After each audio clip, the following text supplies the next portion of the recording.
Okay. Okay.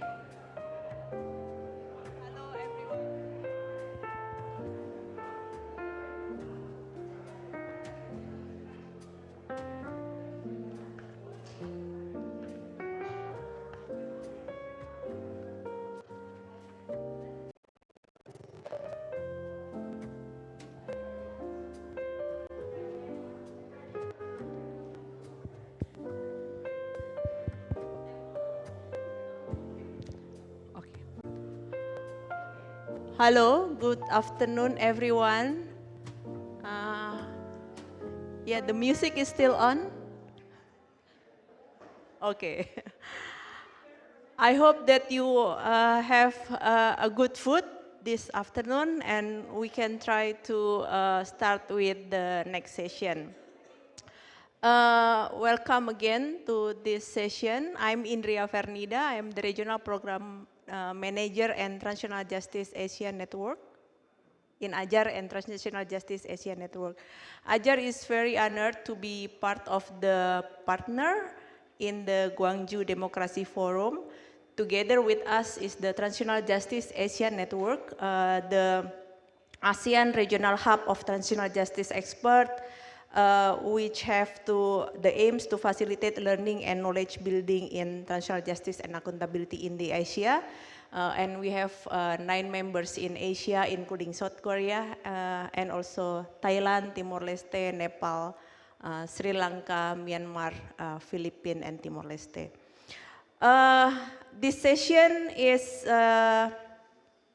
the first session when we discuss about the state violence and restorative of victims' rights. How will it be done? As we also recognize and heard the presentation in the morning, that in the current situation, ASEAN context shows the increasing of militarism and authoritarianism.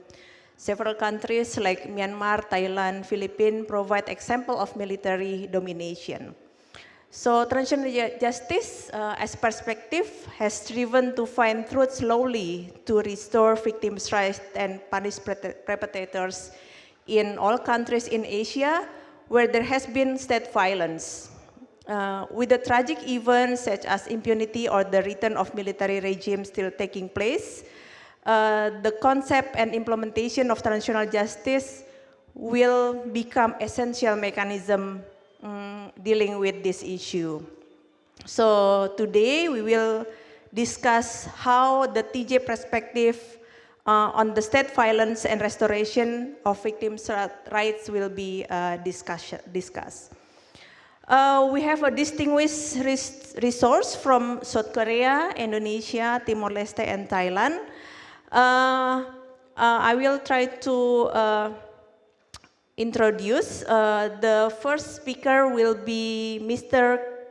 Kun Sik Jung, from the Seoul National University, and it will be following with Ms. Galuh Wandita from Asia Justice and Rights on the context of Indonesia and Timor-Leste. And it will be also following with I will try to check my notes. Ms. Kim Young Hee, apologize. Mr. Kim Young Hee, apologize for spelling. The professor from Kyungshan National University. And the discussion will be Ms. Anchana Hemima from Duaijai, Thailand, Ms.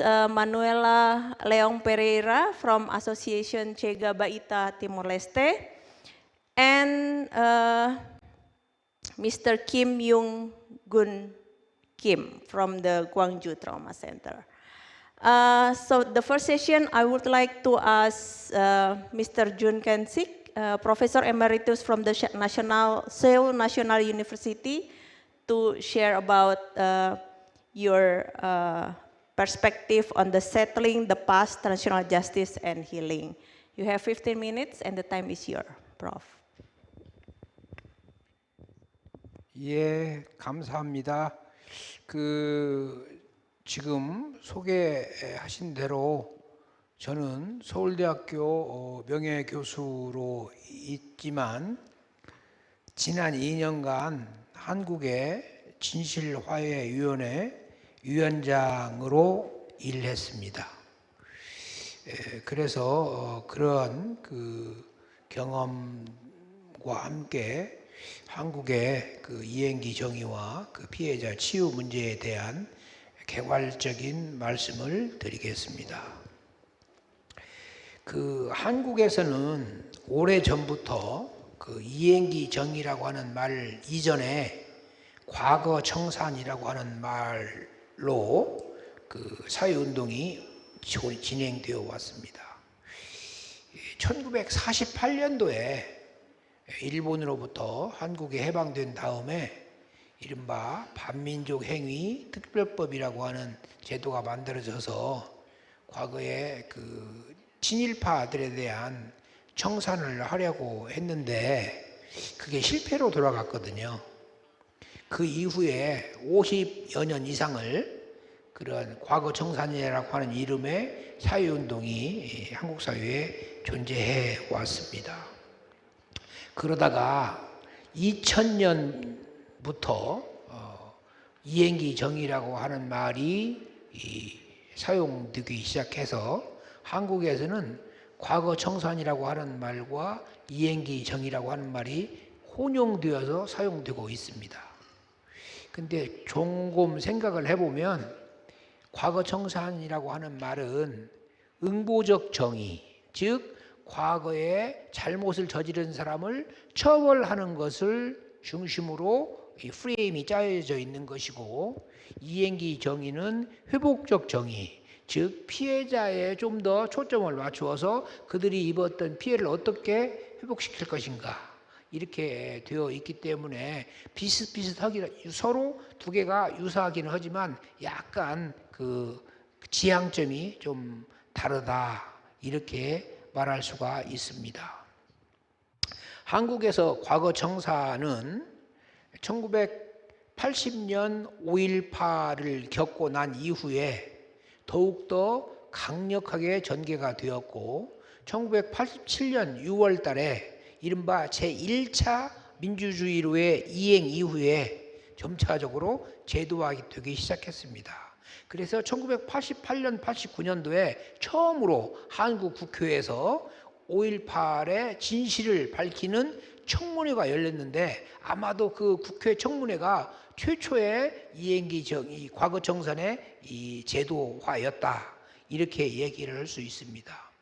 당시에 광주나 이 한국 전체에서는 5.18의 진실을 밝혀야 한다라고 하는 사회운동이 강했고, 그때 그 사회운동을 대체로 5월 운동이라고 부릅니다. 왜 그러냐면 매년 5월달이 되면 5월달에 희생된 분들을 갖다가 추모하고 그 진실을 밝혀야 한다는 운동이 이렇게 1년 중으로 보면 5월달에 급속하게 상승되었기 때문에 해마다 5월이 되면 그런 운동이 강력해진다. 그래서 그런 의미에서 5월 운동이라고 불렀습니다.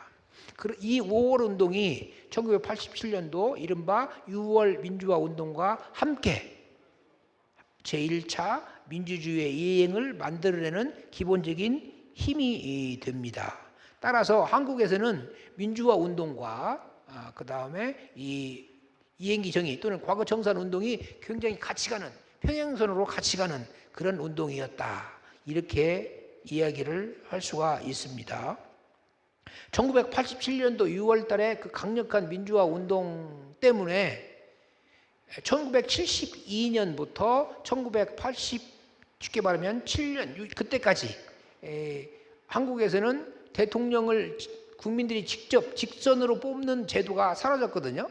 그 전까지는 국민들이 직접 선거를 통해서 대통령을 선출을 했는데 1972년도에 그 제도가 폐지된 것을 1987년 6월 민주화 운동을 통해서 그걸 복원시켰습니다. 그리고 나서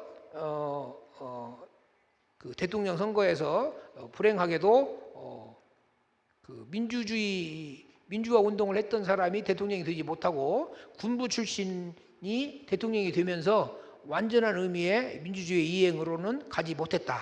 이게 이제 한국에서의 제1차 민주주의 이행의 그 한편으로는 성과이고 한편으로는 약간 어려운 이른바 슬픈 역사다.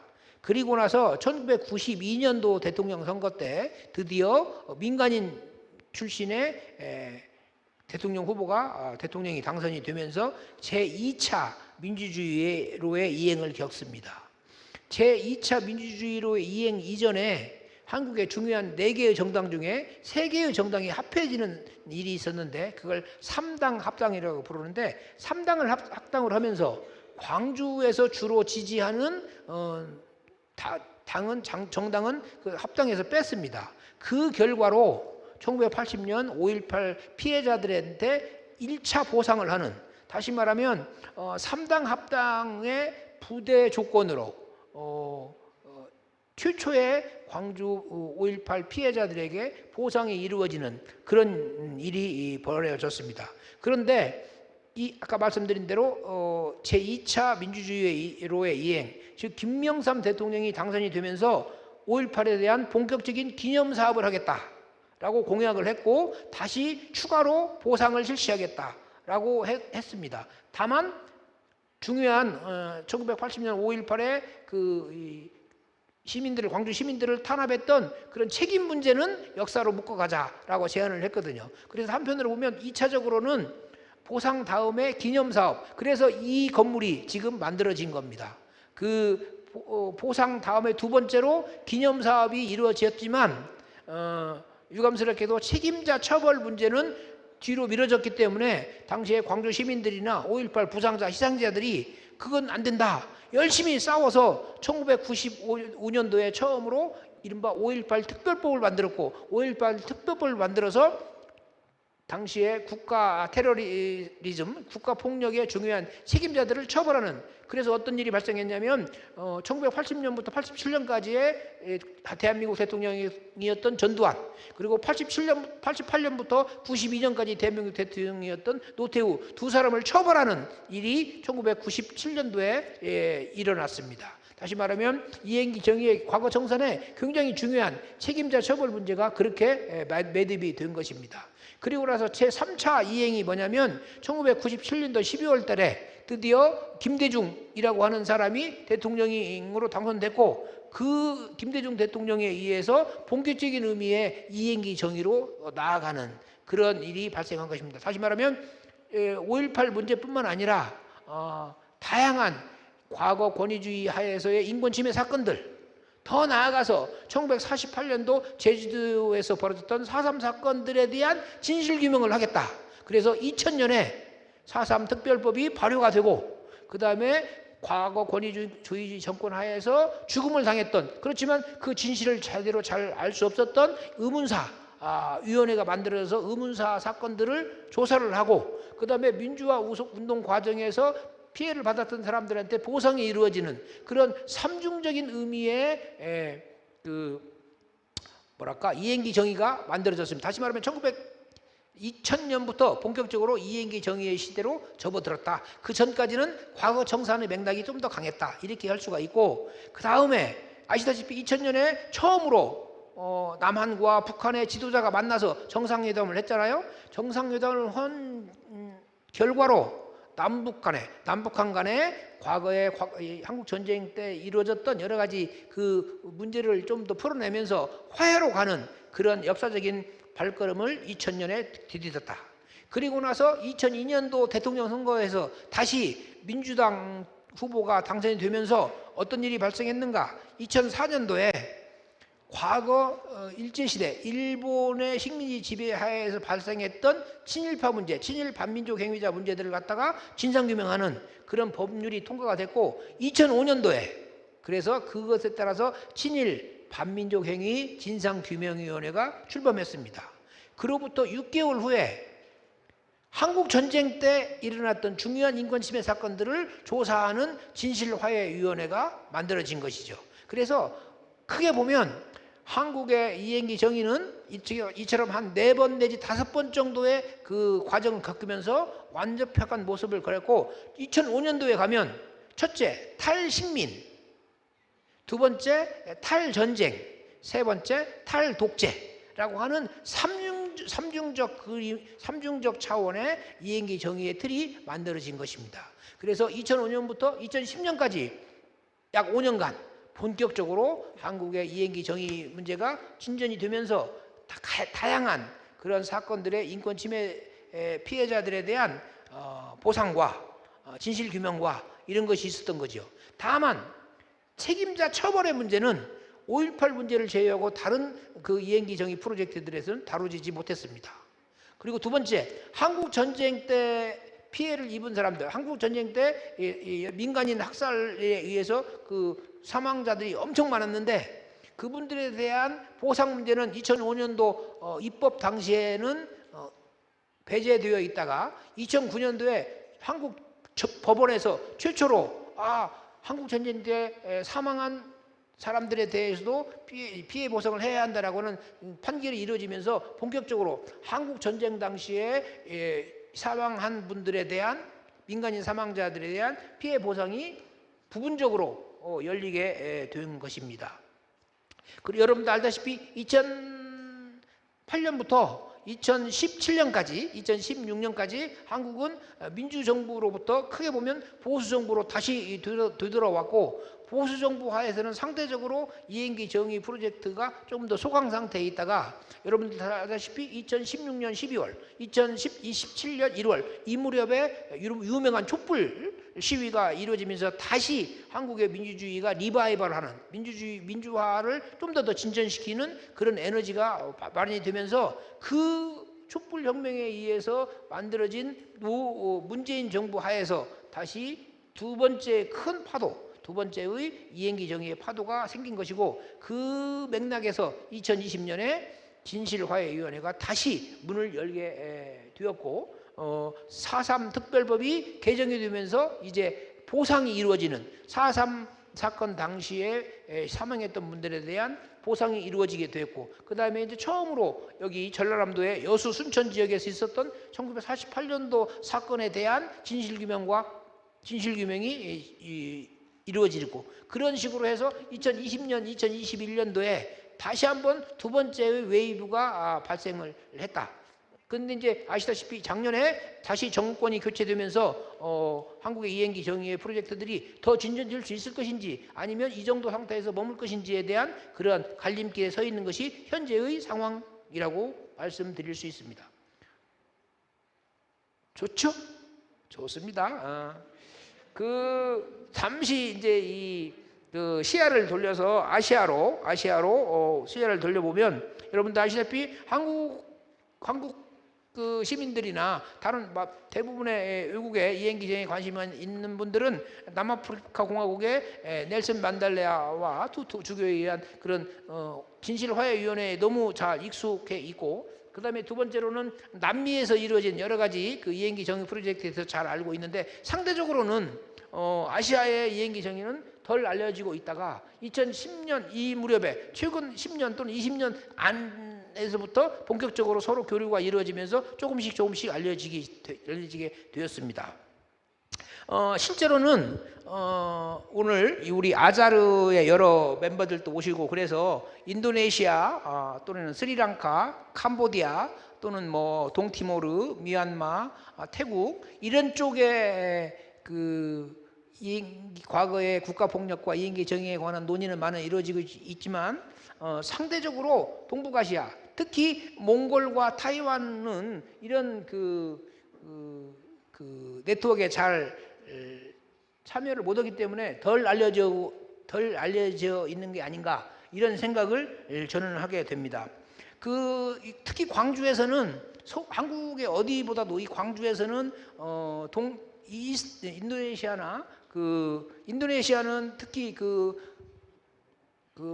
광주에서 주최하고 있는 세계 인권도시 포럼을 통해서 자주 이야기를 듣고 있고 또 동티모로도 여기 광주 5.18 인권상 첫 번째 수상자가 구스마오이듯이 2000년부터 비교적 커뮤니케이션이 잘 되고 있는데 상대적으로 이 동북아시아 파트는 좀 약하거든요.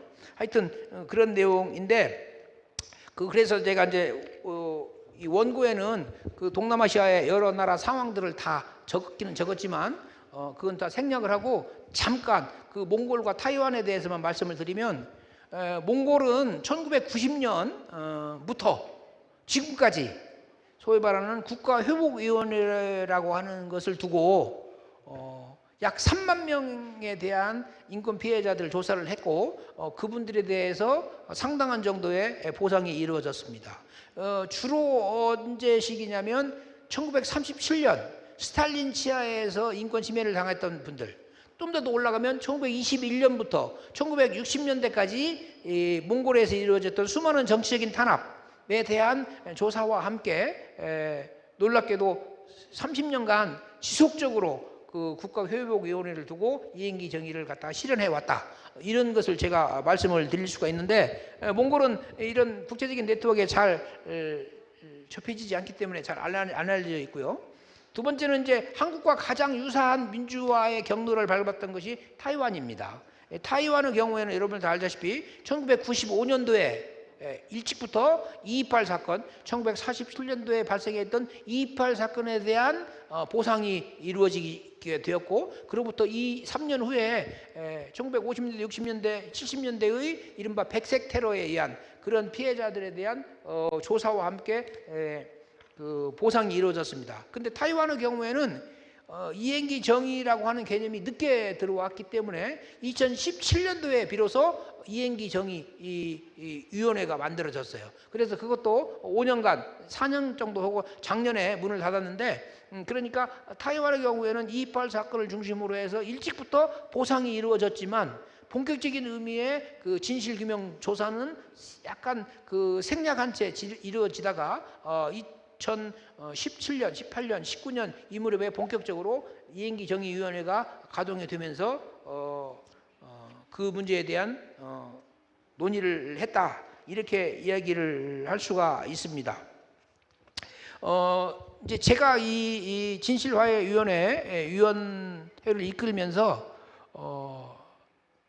좀 더 여유가 있었으면 이런 동북아시아 사례나 동남아시아 사례들 또는 남아시아까지를 포함해서 모든 그 이행기 정의의 경험들을 다 이렇게 모으고 좀 더 이론적으로 이렇게 규명을 공통의 과제가 무엇일까 이런 걸 좀 했으면 좋았을 텐데 그런 것이 허락되지 않아서 굉장히 유감으로 생각하고 오늘 이 자리가 한국의 경험과 아시아 다른 나라의 경험이 좀 더 디테일하게 구체적으로 교류가 되는 그런 출발이 되었으면 좋겠다 이렇게 생각을 합니다. 한국 경우에는 어떤 어려움이 있냐면 국가인권위원회도 2000년부터 만들어졌고 2005년부터 진실화해위원회도 5년간 활동을 했고 다시 2020년부터 다시 활동을 하고 있지만 가장 근본적으로는 이행기 정의를 본격적으로 연구할 수 있는 인권 아카이브가 만들어지지 않았습니다. 한국의 국가인권위원회가 존재하지만 인권 아카이브는 없어요. 그리고 한국의 인권위원회는 국가인권위원회는 최근에 이루어지고 있는 그때 이루어지고 있던 인권 침해 사건들을 다루지 과거의 인권 침해 사건들을 다 끄집어내서 조사하지는 않기 때문에 그런 어려움이 있는데 하여튼 현재로 보면 한국 경우에 인권 아카이브가 충분히 만들어지지 않았다.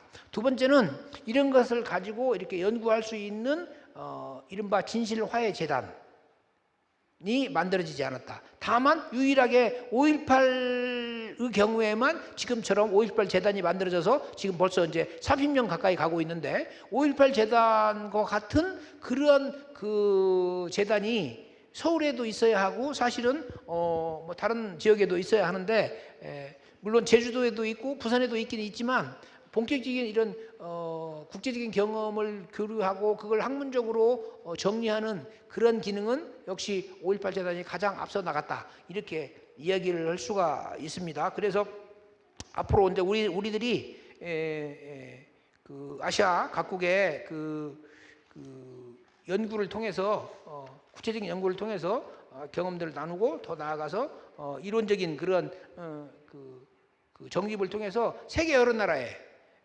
그러니까 남미나 아프리카나 또는 유럽이나 이런 여러 나라에 우리의 그 경험들을 좀 더 적극적으로 알려야 하는 게 아닐까 이렇게 저는 생각을 하고 있습니다. 제 말씀은 뭐 간단하지만 이 정도로 그냥 그치겠습니다. 고맙습니다. Thank you, Mr. Kun Sik Chung. It's very comprehensive information about how is the dynamic of transitional justice in Korea, following the 3/4 of the transition, and how civil society really engage with this process. And I believe that the May 18 is very special. Even though you said that this is all the mechanism were not sufficient yet, but I think in the region, South Korea movement is still become good examples how civil society dealing with the past. But I'm agree that advancing international collaboration will be important for us. Thank you again.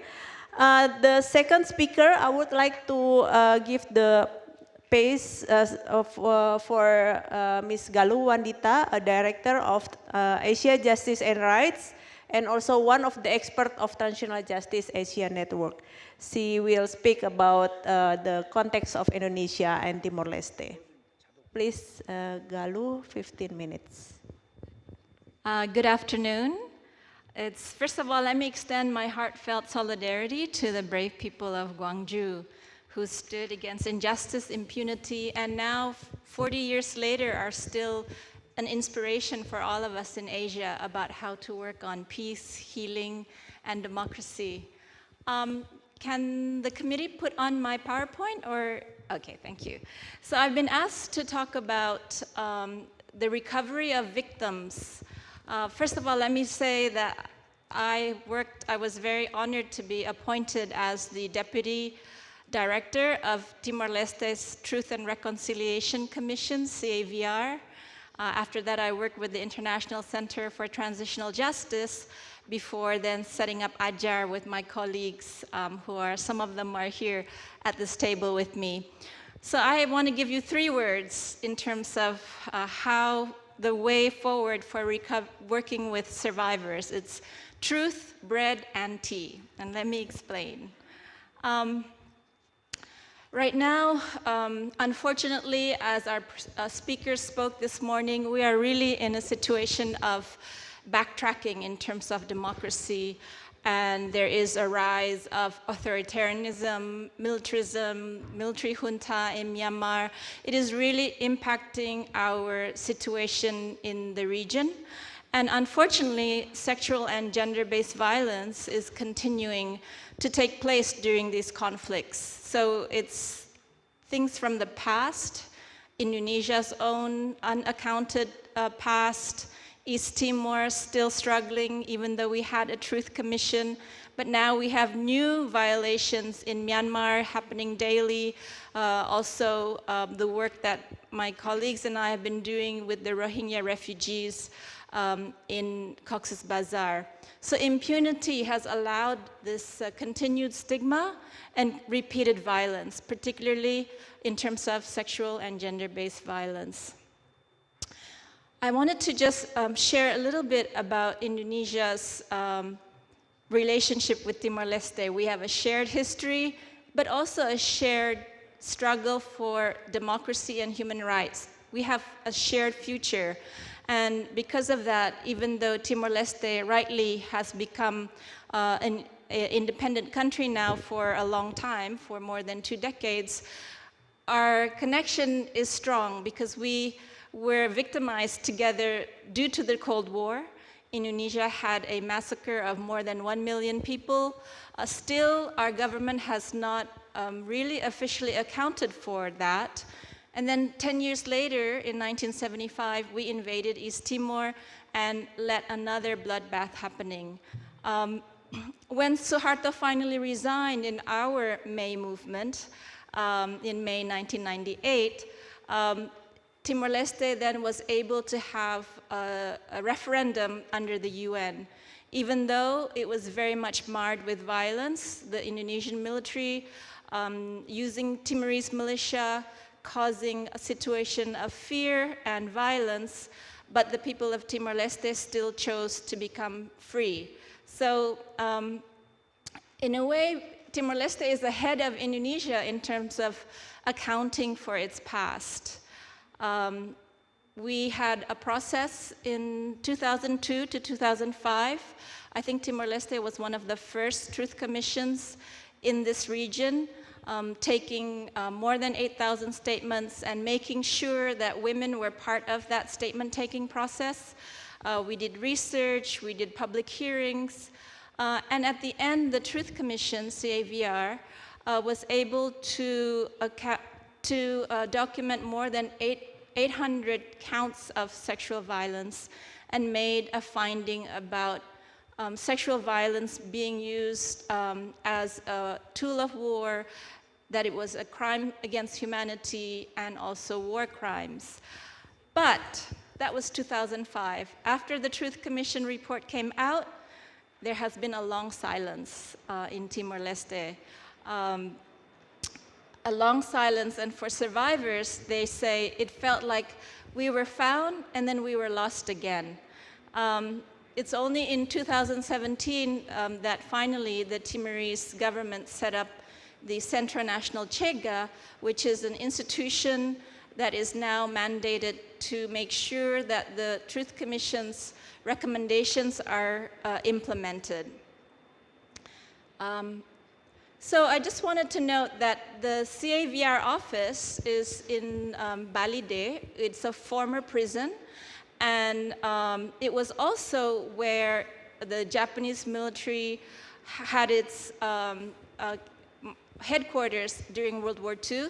So it is a witness of these cycles of sexual slavery during the Japanese time, during the Indonesian time, and these are things that we're still learning. And I know that in South Korea, there has been a movement for victims of sexual slavery. And in fact, just recently, some of them spoke out about sexual slavery-like conditions, not only during the Japanese time, but also with the American soldiers. So it takes a long time for victims to speak about these things.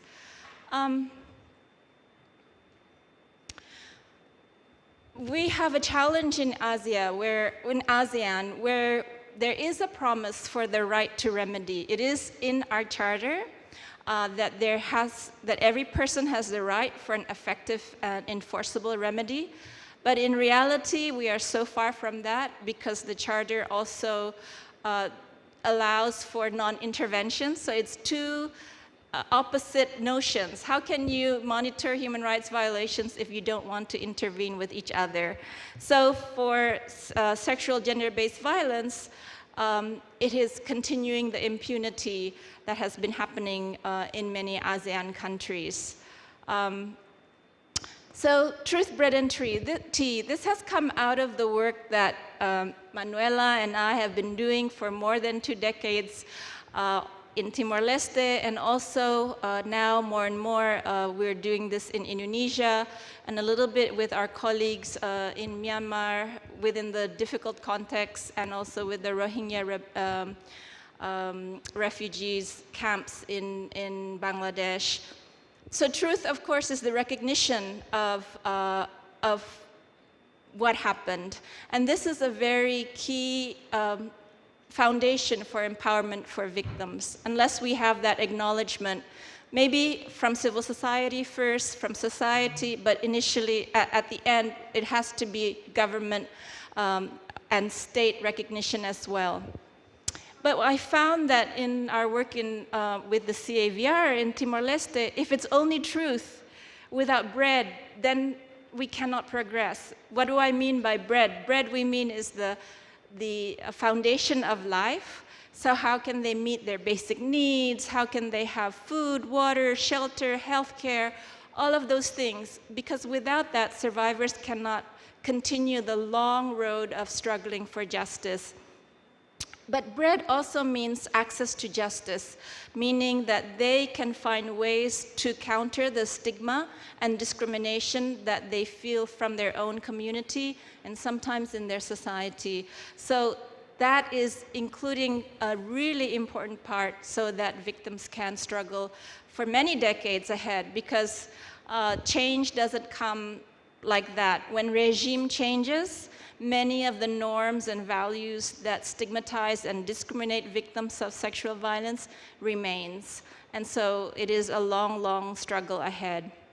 And lastly, the third part is T, which we say is the circles of care, facilitating, cups of tea. Maybe it starts with the family so that the family can accept each other and can accept the life of and the struggles and the aspirations of victims and perhaps their children born of rape.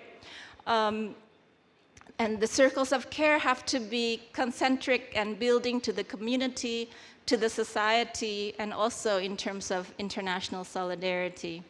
So let me give you some concrete examples. In Indonesia, I would say we're still pushing for truth. We had in 2014 a civil society event called the Year of Truth because the government still has not provided the society with the space for acknowledging what happened from 1965 to 1998 during the Suharto New Order regime. Most recently, last year, under Jokowi's government, he established the so-called Truth Gross Human Rights Violation Team, but the process has been very compromised. They were not allowed or did not look at perpetrators, so it's just like there were victims, but there's no perpetrators. And there is no apology. So it's been a really fractured process, and now there's some teams going around doing assessments and focus group discussions, but really there's no truth. It's still a struggle.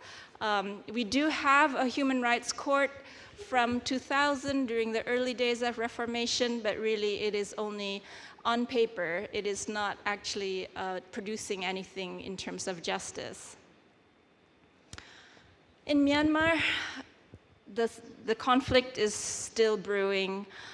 We've had a little bit of truth with the UN, with the fact-finding mission, saying about what happened in terms of the Kachin, the Shan, and the Rohingya and Rakhine state.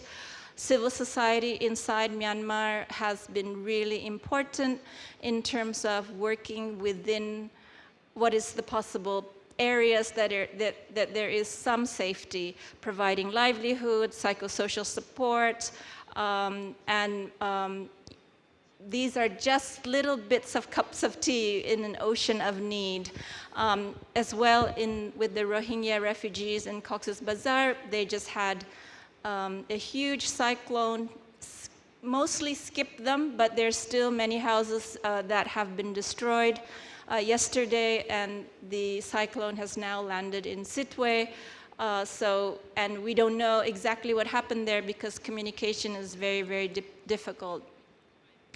I think the most complete sort of set of menu, Truth, Bread, and Tea, has been Timor-Leste. Even though we can say the CAVR process was important, it made a finding about systematic sexual violence, but there was a long period of vacuum after 2005. And also, there was a court case in 2003, which is, I think, one of the only cases of rape convicted as crime against humanity in the region under the UN hybrid court that was held in Timor-Leste. But now all the perpetrators are freed, and again, the court is not really functioning. Instead, what's happened is civil society, women's groups, and victims have taken the lead. They have inspired us. This is a picture of one of a theater group a theater production that a group has done. They named their group Piri Lampu, and last year they set up as an association of victims. And Piri Lampu means firefly. So they say we are like fireflies in the dark. If you can follow us and we can shine the light in the darkness. Now in Timor-Leste with the Centro National Chega, the CNC, and also with Ajar and Nela's organization, AKBIT, we are talking about supporting victims of sexual violence to have some kind of gift of interim reparations, and we are calling it bukae, which is a Tetum word for that basket that you see there. So it's a little basket to help you. You fill it with food, with water, with seeds, with all the things you need for your long journey, because we know the journey to truth and justice is going to be very long. I also want to mention the other pictures, which is the work that we've been doing looking for the stolen children of Timor-Leste. Thousands of children were taken during the occupation, 5,000 or more. And so far, we have found 160 of them. It's been a civil society-led initiative between Indonesia and Timor-Leste, and 80 of them have been able to be reunited with their families. So some of our lessons on Truth, Bread, and Tea, speaking the truth is not enough unless you also support the survivors to rebuild their lives. Their empowerment has to be on the agenda because they need to be taking part actively in the process forward. We do not know what the process forward is, and it can be generational. It can be that their children and their grandchildren will be participating in this process. If we just document painful memories but do not connect them with long-term social movements, then we might be re-traumatizing them. We have to create special spaces for them, like Pirilampu. And any kind of long-term vision has to include urgent action so that they can actually survive. There's so many challenges in the camps, in the Rohingya camps. There are fire, flood, violence, trafficking, child marriage. We need to find a way forward, and it's really difficult when governments are only looking at it as in as refugee camps and only looking at humanitarian stuff. So that's it from me, and thank you very much. Thank you, Galuh. It's really reflecting how civil society work with the victim, engage with the victims, and building the principle of victim approach. And I think the important one is also having the comprehensive recognition, survivor access to justice and collective trauma, and circle of care for the survivors. We can discuss later, and I would like to give a space for the third speaker. Is it online? Is Miss Kim Hyung-hee? Oh, sorry. Yeah, good afternoon. 네, 반갑습니다. Yeah. Okay, so Miss Kim Hyung-hee is the professor of Kyungshan National University, and she will talk about restoring victims' rights and healing trauma, a human rights-based approach to the May 18 collective trauma. Miss Kim, the time is yours. You have 15 minutes. 네, 방금 소개받은 김영희입니다. 대단히 흥미롭고 중요한 선의 자리에 함께 할 수 있어서 기쁘게 생각을 하고요. 제가 비록 직장에서의 사정 때문에 같은 자리에 있지는 못하지만 뜨거운 연대의 마음으로 함께하고 있다는 점 말씀드립니다. 좀 시간을 효율적으로 쓰기 위해서 화면을 공유를 하겠습니다. 잘 보이시지요? 오늘 발표에서는 오늘의 공통된 화두인 국가폭력 트라우마 치유와 회복의 문제를 인권 침해 피해자의 권리라고 하는 관점에서 살펴보고자 합니다. 트라우마에 대한 인권 기반 접근이라고 하는 것이 오늘 제가 드릴 말씀의 핵심적인 개념인데요. 트라우마에 대한 인권 기반 접근이라고 하는 건 피해자를 동정과 시해 혹은 지원의 대상이 아니라 권리를 가진 주체라고 하는 관점에서 새롭게 출발합니다. 나아가 직접적 피해자만이 아니라 광범위한 시민피해자의 인권 침해 경험이 어떠한 형태의 집단 트라우마를 야기했는지에 주목하고 이에 기반한 회복과 사회적 치유의 길을 모색해보고자 합니다. 이를 위해 이들은 2020년 10월에서 2021년 5월까지 5.18 진상조사균형위원회 연구과제로 수행했던 5.18 집단 트라우마에 대한 심리사회학적 표본조사 연구 결과를 말씀드리고자 합니다. 근데 이 연구 결과가 작년 12월에 5.18 다시 쓰기라고 하는 제목의 책으로 출간되었는데요. 일단 의료적인 접근의 한계에 대해서 먼저 말씀드리겠습니다. 고문과 같은 인권 침해 사건에서 의료 및 정신건강 요구에 초점을 맞추는 이러한 접근법은 미국 정신의학회의 DSM이라고 하는 편람에 PTSD 검주가 도입되면서 강화되었습니다. 이 검주는 임상 연구자들이 인권 유린의 결과를 기록하기 위한 중추적인 지표로 주장했습니다. 그러나 이 같은 새로운 외상 모델이 권리에 기반한 접근법을 진전시키는데 과연 도움이 되었는가 하는 점은 여전히 논쟁적입니다. 이 PTSD 모델을 국가범죄 피해자들의 정신건강을 진단하는 도구로 무비판적으로 사용할 때 가장 위험한 지점은 부정의를 둘러싼 가해자와 피해자의 관계가 트라우마라고 하는 단위 기초로 분배될 수 있다는 점입니다. 즉 PTSD를 정의하는 기준이 오직 증상 등을 따질 때 강간이라든가 고문이라든가 사고라든가 유연한 사고라든가 이러한 서로 다른 성격의 사건이 구별되지 않고 가해자, 피해자, 목격자 조차 구별될 수 없다는 것입니다. 즉 PTSD 진단 기준은 증상을 야기한 사건이 어떠한 성격의 것이며 왜 발생했는지에 대해서는 무관심합니다. 또한 단일 사건을 기준으로 하고 있는 PTSD 진단 기준은 5.18 집단 트라우마가 지닌 장기성 그리고 집단성을 설명하기에도 역부족입니다. 5.18이라고 하는 사건이 이례적인 사건에 그치지 않고 사건 이후에도 학살의 흔적을 은폐하기 위한 국가의 체계적이고 조직적인 부임 그리고 연속적인 인권 침해가 있었던 사건이라고 하는 점을 다룬다는 것입니다. 바로 이 지점은 이제 단일 예산이 아닌 연속적인 사건 경험 속에서 누적된 복합적 트라우마로 5.18 트라우마를 바라봐야 될 이유입니다. 이런 5.18 트라우마의 집단성과 장기성을 고려한다면 최근에 이제 제안된 복합적 집단 트라우마 개념이 유용합니다. 이 복합적 집단 트라우마라고 하는 개념은 첫 번째로는 사건 이후 좁게는 가족관계 내에서 넓게는 지역사회 차원에서 여러 층위와 집단 간에 상호작용하면서 지속, 누적, 재생산된 사회적 트라우마이고 두 번째로는 직접적 당사자만이 아니라 간접 경험자 그리고 이들의 이전 세대 혹은 이후 세대를 통해 전생되는 역사적 트라우마로 정의할 수 있겠습니다. 이러한 복합적 집단 트라우마의 자상 안에 있는 외상 피해자는 매우 광범위한데요. 오늘날 여러 국제 인권규범에서는 피해자라고 하는 것을 대단히 광범위하게 정의하고 있습니다.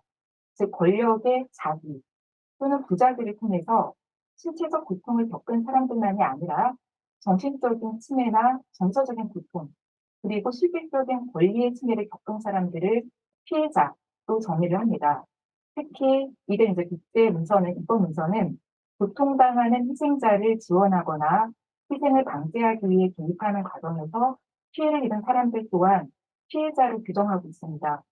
이러한 기준들을 참고할 때 5.18 피해자 유형은 직접적 피해자, 그리고 유가족 1세대 및 2세대, 당연히 3세대도 있을 수 있을 테고요. 그리고 일선 대리인, 목격자, 그리고 광주 전남 지역사회 일원, 그리고 사후 노출 피해자 등으로 재유형화될 수 있습니다. 이것을 나타낸 그림이 이제 그림 1로 제시되어 있고요. 그렇다면 이런 피해자들의 피해를 고찰하기 위해서 세 두 가지 층위에서의 인권 항목들을 살펴볼 수 있습니다. 첫 번째로는 기본적인 인권을 보장하는 문서들입니다. 세계 인권선언을 비롯해서 시민 정치적 권리에 관한 국제규약, 경제사회 문화적 권리에 관한 국제 규약 등을 통해서 이러한 피해자들이 어떤 기본권의 침해를 입었는지를 고찰할 수 있습니다. 두 번째로 유엔 인권위원회에서 이제 의결한 피해자 권리 장전은 지원 혹은 시혜적 차원에서 벗어나서 인권의 관점에서 피해자의 권리를 상세히 규정함으로써 피해자의 권리를 옹호할 수 있는 근거들을 제시하고 있습니다. 잘 알려져 있다시피 정의에 대한 권리, 피해 회복 또는 배상에 대한 권리, 진실에 대한 권리가 이것인데요. 그 내용들을 표 1에 제시해 두었습니다. 이러한 인권문서와 각 피의자 유형별 집단 트라우마 사례 연구 결과를 종합해서 이제 우리 연구팀은 인권 기반 5.18 트라우마 진단 지표를 제출했습니다. 그리고 연구팀은 5.18 피해자가 경험한 구체적인 인권 침해 항목을 생명권, 안전권, 사생활권, 행동권 등 시민 정치적 권리와 교육권, 노동권, 돌봄의 권리 등 경제, 사회, 문화적 권리, 그리고 아까 말씀드린 배상의 권리, 진실의 권리, 정의의 권리를 포함하는 인권침해 피해자의 권리라고 하는 세 개 범주로 나누어서 구체적인 발현, 트라우마의 발현 양상을 살펴보았습니다. 그 내용을 표 2로 요약을 해 두었습니다. 그 결과를 이제 좀 간략하게 말씀을 드리면요. 5.18 피해자 유형별 인권침해 경험과 집단 트라우마는 각 피해자 유형별로 유사하면서도 다수의 차이들을 보여줍니다. 먼저 직접적 피해자입니다. 직접적 피해자는 사망자나 행방불명자를 제외하고 5.18로 인해 직접적이고 물리적인 피해를 입은 당사자들을 말합니다. 직접적인 피해자들은 상당수 강도 높은 트라우마를 겪었고 잘 알려져 있다시피 그중 극단적인 경우에 자살을 시도한 사람들이, 그 자살에 이른 사람들이 50여 명에 이릅니다. 이 직접적 피해자들은 5.18 당시 생명권과 안전권, 건강권 등을 침해받는 공포스러운 경험을 했습니다. 나아가 5.18 이후에도 계속되는 인권 침해를 겪었을 뿐 아니라 긴급화된 행정보상 중심의 과거 청산 과정에서 다시 트라우마가 강화되는 경험을 해왔습니다. 예컨대 직접 피해자들은 5.18 당시 신체적인 폭력을 입었을 뿐만이 아니라 그 이후에도 구속, 고문 등의 인권 유린의 경험을 했고요. 그 이후에도 폭도와 빨갱이라고 하는 집단적인 운영과 낙인, 지속적인 감시와 사찰, 그리고 너무나 떼매진 피해고, 불완전한 진실규명과 정의 실현의 과정에서 불명예를 반복해야 했습니다. 이는 아까 말씀드린 유엔 인권침해 피해자 권리장정에서 제시했던 진실에 대한 권리, 정의에 대한 권리, 그리고 피해복의 권리가 침해된 결과이기도 합니다. 따라서 직접적 피해자들은 만성적이고 복합적인 예상 스트레스 장애와 재희생자와의 메커니즘에 노출되어 있었습니다. 두 번째로 희생자의 유가족 1, 2세대와 직접적 피해자의 가족 및 자녀들이 갖는 트라우마를 살펴볼 수 있습니다. 5.18 유가족 1, 2세대는 가족을 잃어버림으로써 극심한 상실의 고통을 겪었습니다. 그리고 이들은 그들이 직접 이후에 명예회복을 위한 인정투쟁과 진실규명의 주체로 나서야 했는데요. 이 과정에서 애도할 권리, 피해복의 권리, 돌봄을 받을 권리, 진실을 알 권리 등 또 새로운 인권 침해를 경험하는 양상을 보였습니다. 이 속에서 트라우마의 세대전이가 두드러졌습니다. 특히 유가족 2세대의 경우에는 2000년대 이후에 다시 불거진 5.18 왜곡과 후원 집단이라고 하는 보상을 받은 집단이라고 하는 낙인에 의해서 상징적이고 문화적인 폭력을 겪었으며 사회적인 인정과 평가가 달라짐에 따라 트라우마 또한 완화되거나 다시 강화되는 이런 부침을 겪는 특징들을 보여줬습니다. 세 번째로는 일선 대응입니다. 일선 대응인은 최근에 재난 현장의 일선에서 가장 먼저 투입되거나 충격이 큰 외상 사건에 반복적으로 노출되는 존재들이기 때문에 정신건강이 취약한 직업군으로 주목을 받고 있습니다. 이를 5.18의 경우로 적용을 해본다면 사망자나 부상자 치료에 관여했던 의사, 간호사 등의 의료인, 그리고 수습위원으로 활동했던 지역 연망가, 공무원, 현직자, 시신 수습자, 구급대원, 그리고 항쟁을 적극적으로 보도했던 기자 및 언론인 등을 떠올릴 수 있습니다. 일선 대응인은 고통받는 사람을 돕기 위해 사건에 뛰어들었음에도 대원군으로부터 생명권과 안전권을 위협당했고 일부는 구속까지 당하면서 극심한 공포를 경험했습니다. 이들은 직접적 피해자들에게 드러나는 회피와 재경험, 5.18에 대한 정신적인 속박 등의 특징을 공유하고 있었습니다. 나아가 이들은 사회적 발언을 멈출 수 없다는 소명의식과 희생자에 대한 죄책감을 가지고 반복적인 증언을 수행하고 있었습니다. 네 번째로 5.18 목격자입니다. 5.18 목격자는 5.18 국가폭력에서 두드러지는 피해자 유형이라고 할 수 있는데요. 이를 다시 연 유형으로 세분화 해볼 수 있습니다. 첫 번째로 초대적 목격자입니다. 이들은 실제 항쟁 과정과 대항적인 무력 시위에 적극적으로 참여했으나 앞에 직접적 피해자 유형에는 해당하지 않는 사람들입니다. 두 번째로 우연한 목격자들입니다. 이들은 항쟁에 적극적으로 동조하지는 않았지만 우연히 5.18과 학살과 군대의 만행을 목격하면서 정신적인 충격과 피해를 입은 사람들입니다. 세 번째로 강주 거주자로서의 목격자 또는 현장 거주자입니다. 이들은 5.18 항쟁 당시에 광주 지역의 거주자로서 시절간의 항쟁을 목격하거나 피해 상황을 견문하거나 항쟁의 마지막 날 밤 가두방송을 청취했던 사람들입니다. 이 목격자들은 잠재적인 생존자라고 할 수 있는데요. 이들은 신군부로부터 생명권과 안전권, 건강권의 위협과 침해를 경험하고 가해자와의 관계에 트라우마 패턴이 상당 부분 분석되어 있다는 점에서 직접적 피해자와 상당한 유사점을 보였습니다. 나아가 5.18의 진실이 왜곡되고 부정당하고 그리고 강조 사람을 향한 집단적인 운용과 낙인이 강화되면서 평등권 그리고 발전권의 침해를 경험하고 집단 전체성을 위협당하는 특징들을 보여줬습니다. 다른 한편 어떤 목격자들은 살아남은 자로서의 부채감, 죄책감을 극복하고자 광주의 진실을 알리는 전달자이자 증언자로서의 삶을 자처했습니다. 이러한 5.18 목격자의 트라우마는 가해자만이 아니라 국가폭력 희생자 또는 생존 피해자들과 상호작용하면서 말할 수 있음의 조건에 따라서 훨씬 더 역동적으로 변화하는 양상들을 나타냈습니다. 다섯 번째로 사후 노출자입니다. 사후 노출자는 5.18 이후에 다양한 매개를 통해서 5.18의 진실과 대면했던 사람들입니다. 그리고 사후 노출 피해자라고 하는 범주를 다소 구별해 볼 수 있는데요. 이들은 5.18 이후에 사건의 진실에 접촉하거나 5.18 이후에 출생해서 뒤늦게 이 진실규명 작업에 관여하면서 심리적인 피해를 입은 사람들을 일컫습니다. 사후 노출자의 경우에 5.18 사진이나 광주 비디오 등 외상 물질과 접촉하면서 정신적인 역동을 겪거나 고통의 전이를 경험하기도 했습니다. 이들은 이러한 현상은 진실을 알 권리와 정의에 대한 권리를 침해받은 결과라고 할 수 있습니다. 다른 한편 사후 노출자의 트라우마는 역설적으로 5.18 과거 청산을 위한 실천력으로 전화되는 특징 또한 드러내 보였습니다. 이상의 연구 결과는 직접적 피해자 유형과 정도의 차이는 있지만 유가족, 윗선대인, 목격자, 사후 노출자 모두 진실에 대한 권리, 정의에 대한 권리, 피해국의 권리가 유린됨에 따라 오랜 시간 고통받아 왔다라고 하는 점을 일러줍니다.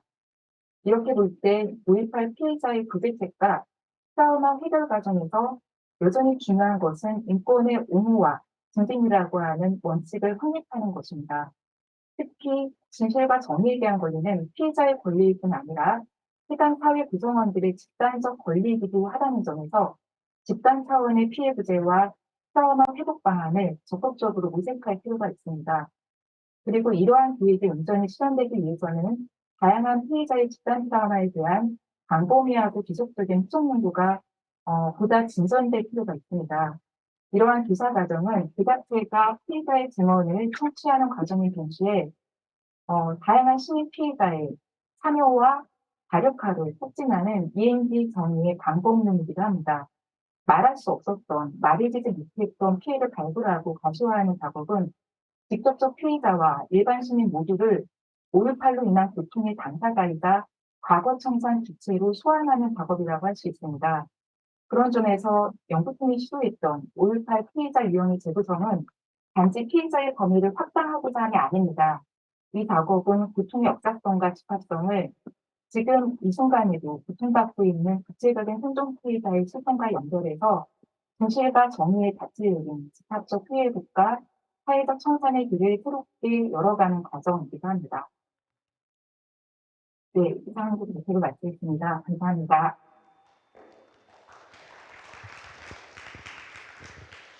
Thank you.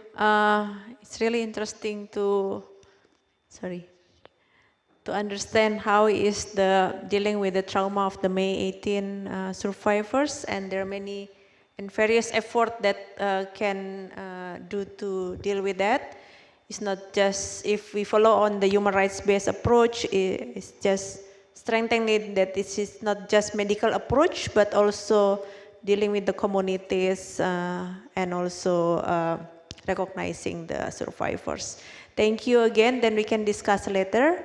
I would now, I think the session will come to the discussion session when three discussion will respond about the presentation of the previous presenter and also giving additional context of their countries, including how they engage with the issue as well. So on the first discussion, I would like to ask Anchana Hemina, the founder of Duaijai organization in the southern part of Thailand, and also one of the experts of Transitional Justice Asia Network. Please give a comment on the previous speaker on Ms. Kim. Then you also can give an additional context of Thailand as well. Please, Ms. Anchana. Many thanks to Mr. Kim for educating us on the dynamic of transitional justice in South Korea and the process of redressing or reparation to the victims of state actions.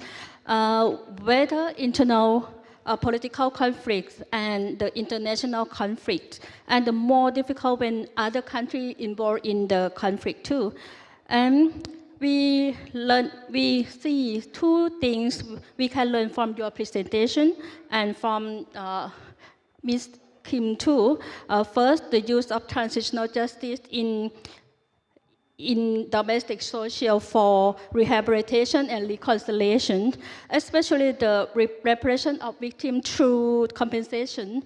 Right, all victims of human rights violation have the right to compensation, but depends on different age, gender, and needs that they want. And the type of compensation required can vary according to the victim's economic and gender and social identity. For example, a woman from harassment, sexual harassment is different from men harassment, or men tortured victims is different from women who was tortured too. And it's very important that the people who have the problem of human rights violation. The problem is we cannot think about the individual victims. We think about all the victims in the society is very important. Like everybody gave the compensation from the state. And the state only think about compensation to the victim too, but the victim needs is not only compensation, but they need more about the dignity, identity, and value of their life. And it's very important for the state to create a new environment for the victim and recover the society by reforming the police, military, judicial institution, and law. It's very important to create an environment of reconciliation because of not only physical harm that happened or that led to the victims, but law enforcement also is a problem too. And not only compensation, like I said before, reparation need more to make them recognized and to make them recover livelihood. Think about memorialization like 18 May Foundation today.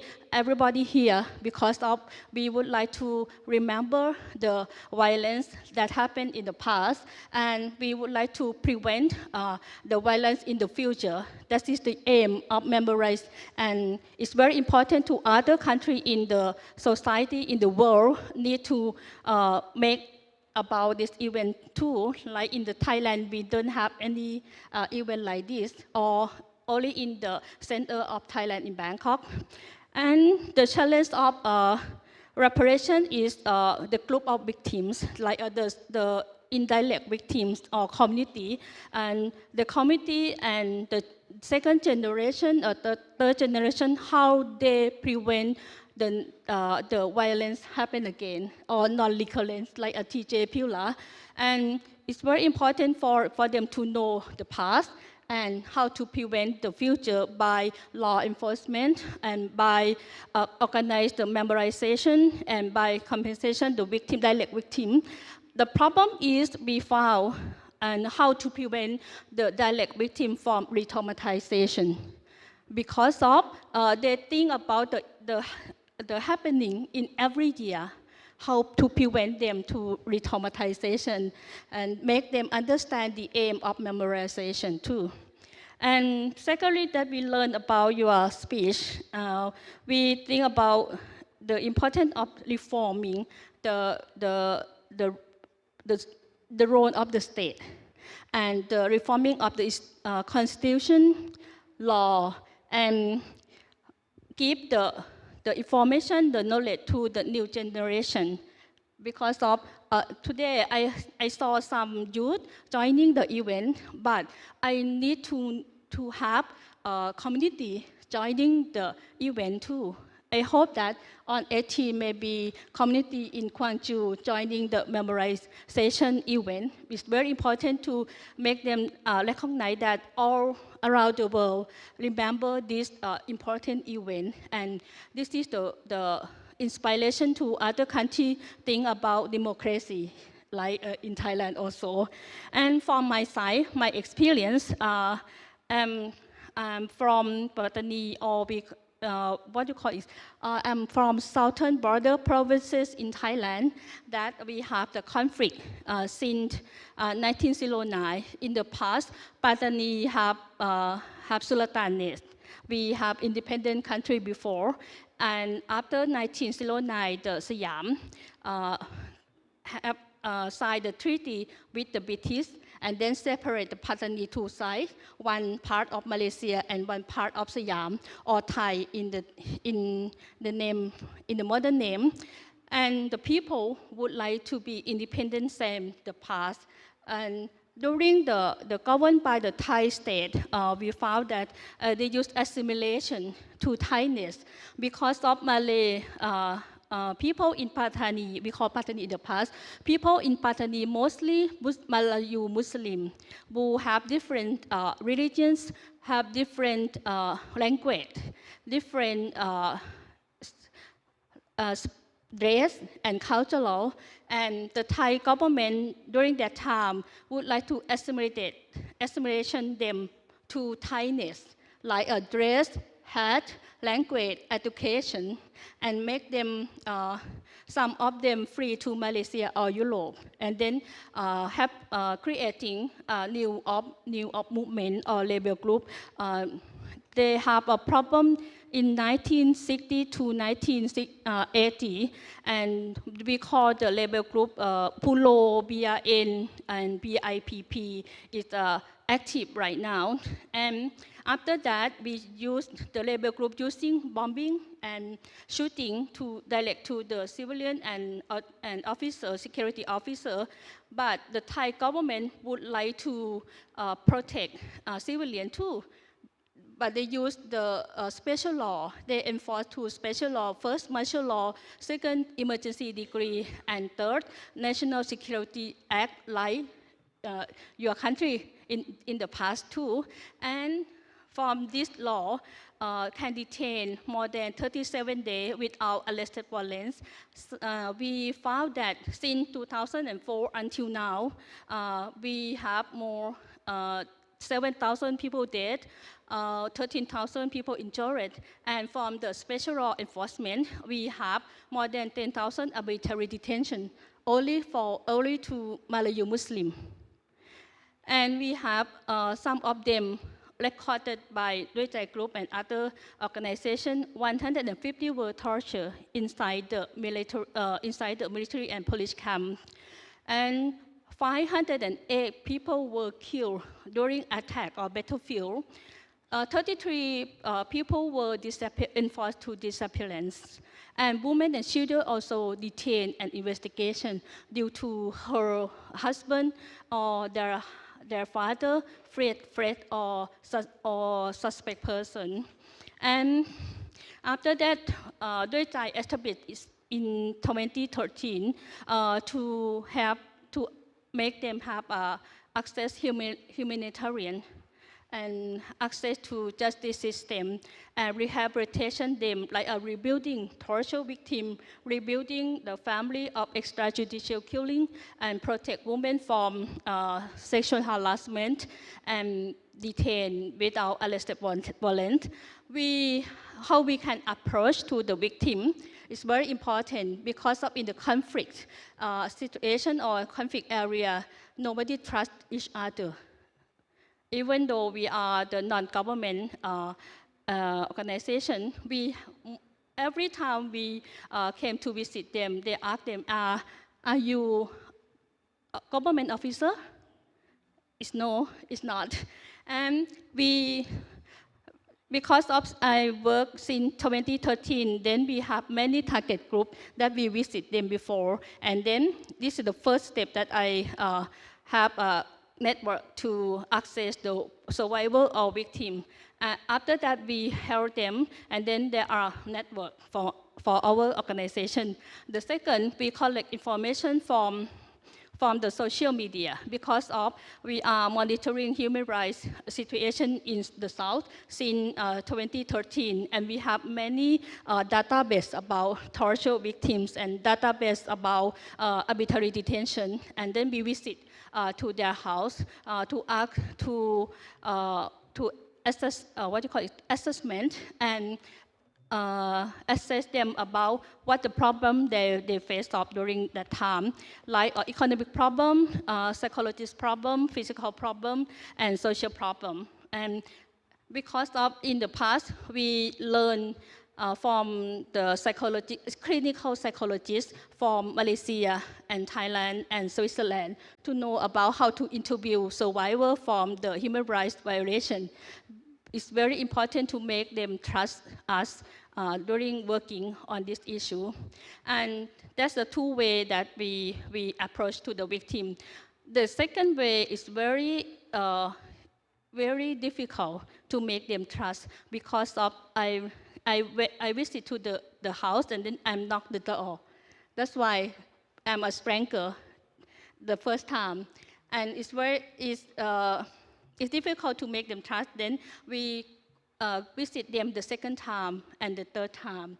And then they can trust us when they're talking about I'm not talking about torture first, but I'm talking about the environment that they face up, talk about economic problem, education of their children, and talk about their wife. That's why they can trust us after that. And after I know them already and assessment them already what they need, and I provide the rehabilitation program or reparation program for them. First, all of them have problem about anxiety, depression, post-traumatic stress disorder due to there was this treatment and torture inside the detention.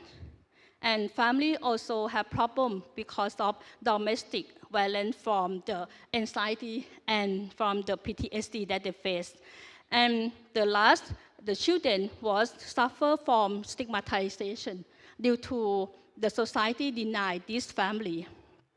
After that, we talk with the clinical psychologist to create a program for each victim or each survivors, and then we give them about the process of rehabilitation. First, we use individual counseling and counseling by psychologists and body map or art therapy. Because of art therapy cannot direct speak out about what they face up. They cannot speak like what they was covered by bags plastic. They was beaten at the head. They was put the head into the water. They cannot say anything, but they can painting by body map. And they show that this is the point that they heard. After that, after they spray, they painting already, they have overwhelming to talk. And then they talk about the situation they faced during the detention. That's why body map painting is very powerful art therapy to make the world know what happened inside the military detention. And after that, we give the counseling for them by clinical psychologists. And we can compare before and after treatment. And then we, in the first stage, and the second stage, we have a group therapy for the victims and families, both wife and children, to make them understand the situation that torture survival faced in the past, and to know more about the emotion, the level that emotion they will present during stay together in the house, and how to deal with the emotion or feeling during that time. And the last stage, we helping them to reconcile, not in the second stage, we also support about economic, because of they cannot go outside the house to make a job because of the conflict is still, and the perpetrator is still in the community. We give economic support by training them to make a tie-dye product, gardening, vegetable gardening, and knowing about marketing and administration about the business. And the last step, we helping them about rehab, reintegration to the society, because of there are suspect persons in the past, even though they passed the justice system already, but the society and the government officers think that this is a suspect person related with the rebel group or extremist group, and then we create the role for them to make them have a role in the community. Like we train about human rights, we train about peace, and we train about unarmed civilian protection to them, and then they can be a network from my organization, and they can organize the workshop inside the community. This is to building building their life again, to make them have a value in community, to make the community understand the role of them after release from the prison or after release from the detention, and make them have a relationship with the community. It's very important. The first step, individual counseling, needs 2 or 3 years, and capacity building needs 5 years, and the last needs more than 10 years to make them suffer from this treatment. And it's very important to give them like the Maslow hierarchy, like a physical need, safety need, belonging and love, and self-esteem, and the last one, self-actualizing, like knowing the truth, and make them can stay in the crisis all the time, and make them resilient to the crisis situation. And this is the way that Doi Group work with the torture survival or human rights violation survival since 2013 until now. And we're still using this way. And I hope it will be useful for you. And thank you for your pay attention. And I'm happy to sharing more with you in the future. Thank you, Anchana. It's very challenging work because southern part of Thailand is still facing ongoing conflict, but in fact that civil society can try to deal to restore the victims' right with different kind of method and innovative way, which also building the dignity of the victims itself. Thank you very much. Now I would like to ask Ms. Manuela Leong Pereira to also being a discussion to responding what Galuh Juanita presentation, but also giving additional context and information on the Timor-Leste experiences. Please, Manuela.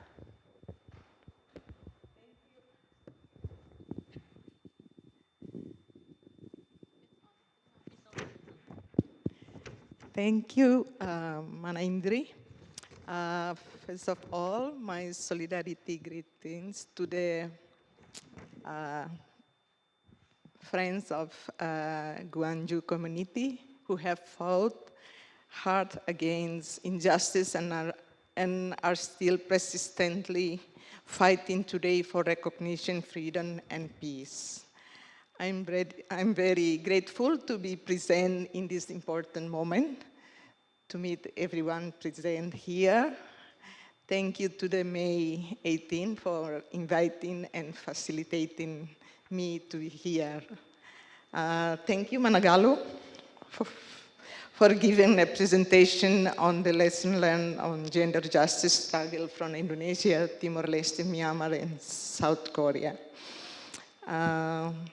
Maybe to start, I just want to say that struggle anywhere related to violence against women in times of conflict experiences almost the same types of violence and have the same impact in all parts of the world, including Indonesia, Timor-Leste, Myanmar, and South Korea. Managalu mentioned, talk about the truth, bread, and tea.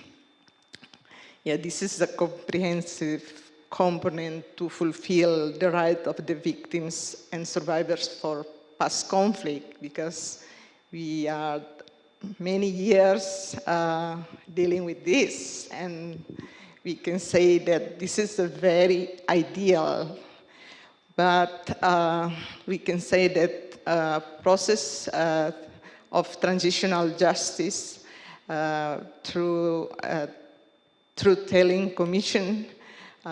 This is an important step, but I think also the important thing should be follow it up with the next step. But because many of the commission after establish and then have the report and then forget about some follow-up that should be linked, because the victims still alive, they suffer more, and which should be take the step how to help them.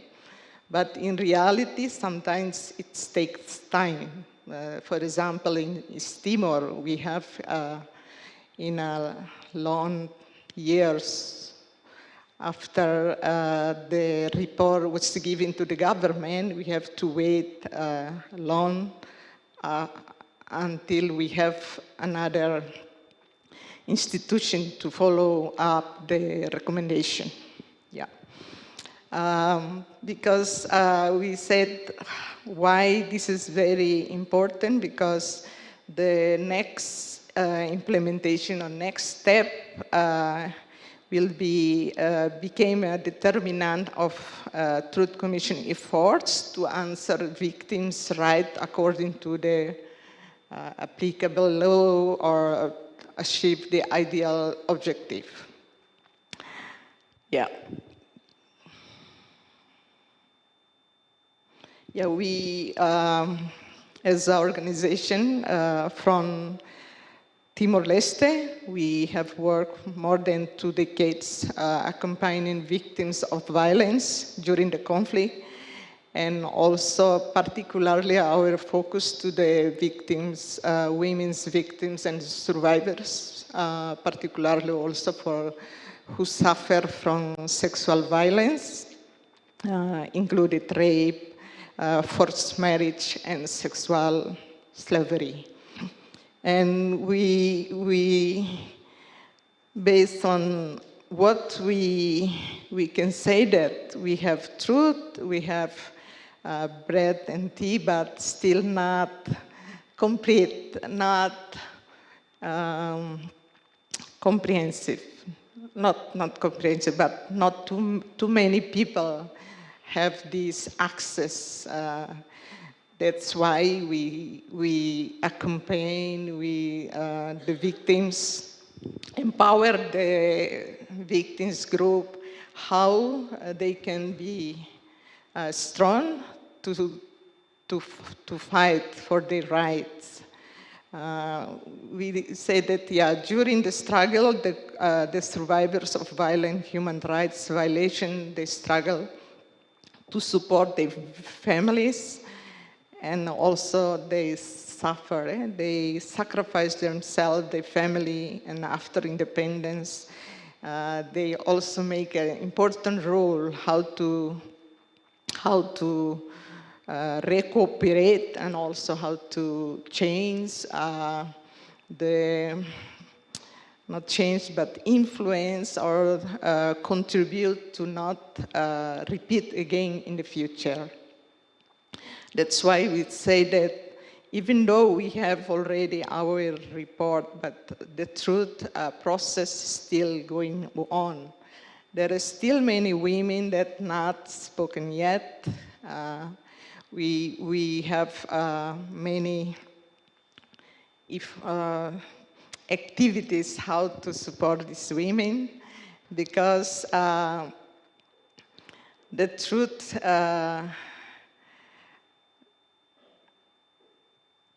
make women, how to make women want to talk. This is also to stop their silence, because they have been silent for many years. And also how to recognize the truth about the violence that happened to them. We say that we have various activity of participatory action research, gathering women together at the level of the community, the same women, for 5-6 days, how they can talk each other openly, and some also how to motivate another women that not want to talk, and their friend became example for them to talk.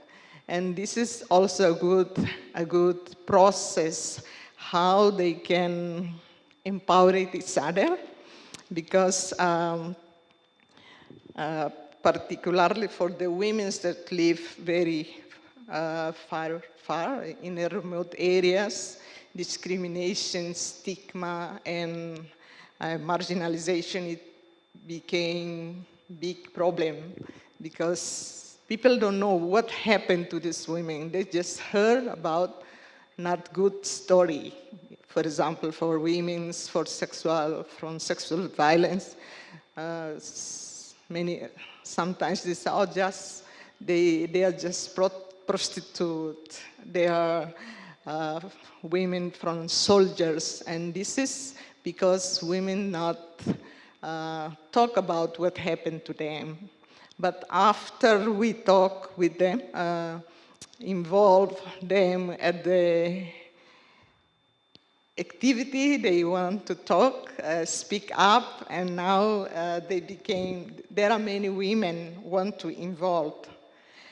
We also, like Galo mentioned before, we have some activity, theatre, music, commemoration for remembrance, how to make people know about the experience, because if they don't know, there are no respect for victims. But after they talk, people know. Some of them the children just know the story after they participate at the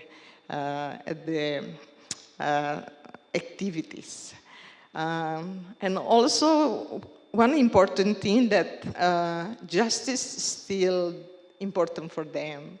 Even though in our country there are many women as a widow that got pension, martyr pension for their husband, but they still demand from justice because they say that recognition for their husband, this is a separate thing with the violence that happened to them.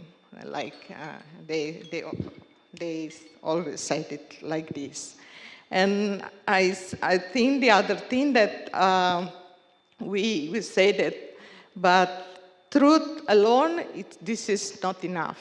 Like Mana Galu mentioned before, that this is true, that if they have to survive, they have to have access, how to improve their life, how to rebuild their life, how to have clean water, housing, trauma healing, healthcare security, and also the problem of citizens. Many children still suffer discrimination. They don't have a citizen card because of the name of the father who raped their mother. This is still a problem. And also how they can have ability to carry out activities to continue their lives. This is an important thing for truth. And we from this, our organization, we also think that the important thing, how to connect the past violence and the recent violence. Like we link them together, they can learn each other, and also how to prevent not happening again. But because now some of them also suffer from the new violation, the children remarried, married again, this is also became problematic. And then we need to make them strong and also want to speak up for the people. And then people knows about them. And one important thing that we did, like from the Pirilampu, we try to have, to hold discussion, to hear from victims about what they want to do to have a stronger group.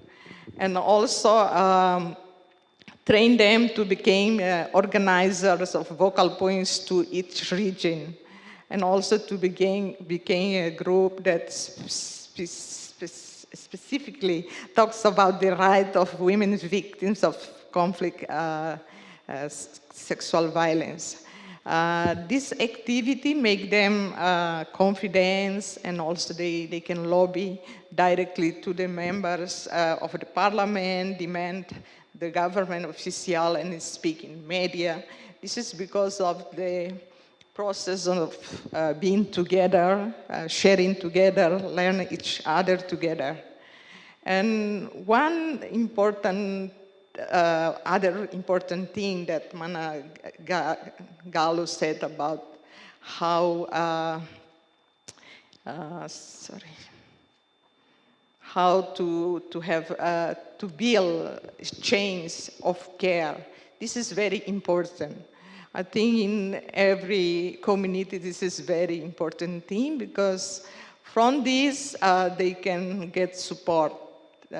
Support should come from their own family first, and then the community, and then they can have more self-confidence to involve at the activities.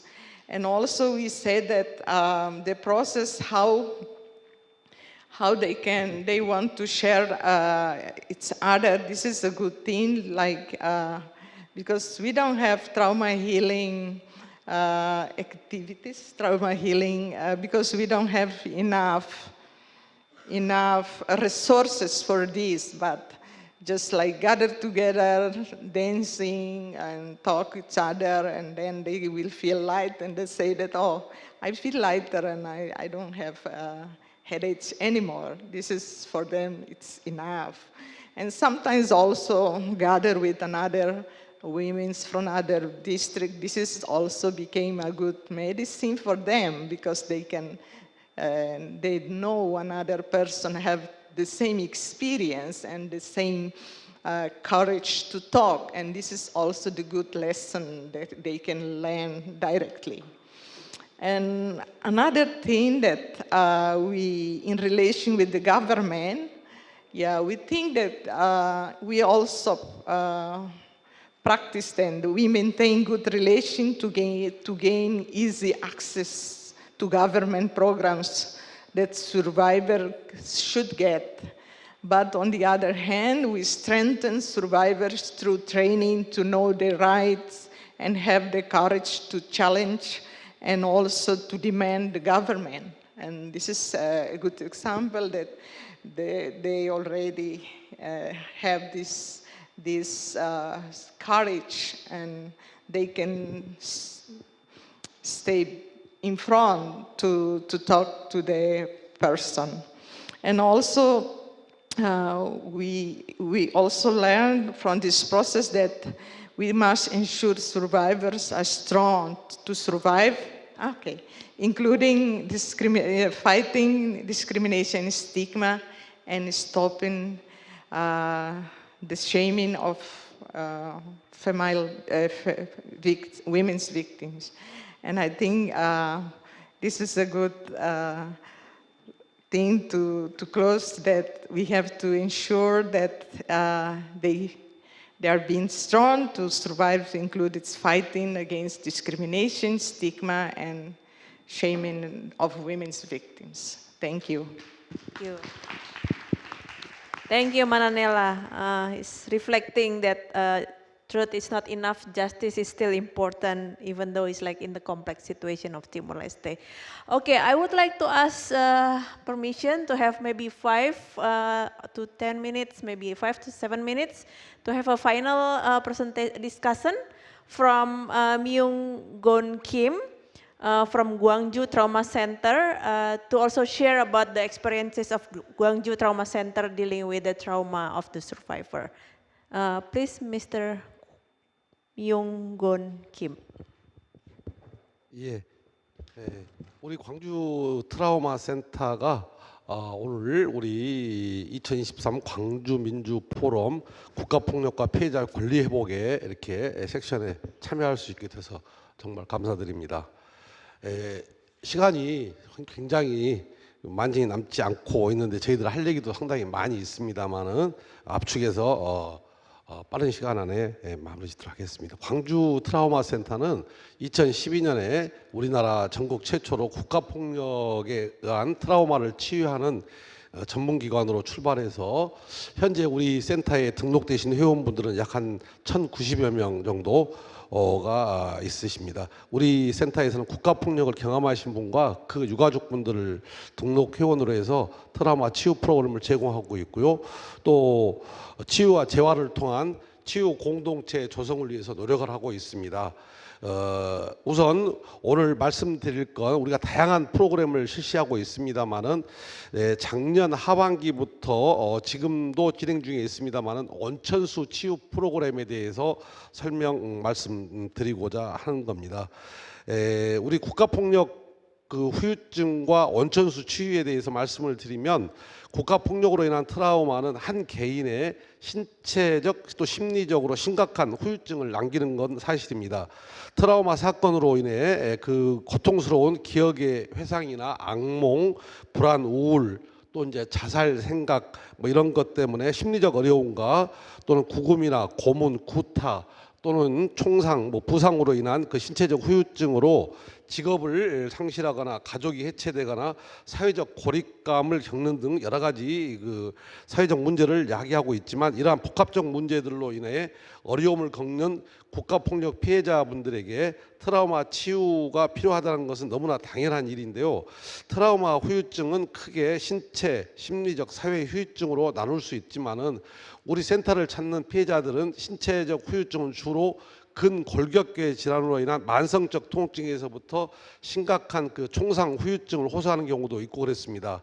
그래서 우리 외상후 스트레스 장애가 만성적 우울, 불안, 불면에 시달리는 분들, 이런 분들에게 그 어려움, 신체적, 심리적 어려움을 완화시키기 위한 사회적 활동으로 우리 센터에서는 온천수 치유 프로그램을 시행하게 되었는데요. 국가 폭력으로 트라우마를 겪는 피해자들에게 심리적 안정, 그다음에 온천수에서 수중 재활 치유 프로그램은 온천수의 화학적 효과와 수중에서 작용하는 유체 역학적 특성으로 인해 지속적으로 치료를 받는 동안은 편안하고 또 안정적인 환경을 조성해서 통증, 또 자율신경계 변화와 심리적 안정감을 가져다 줄 수 있습니다.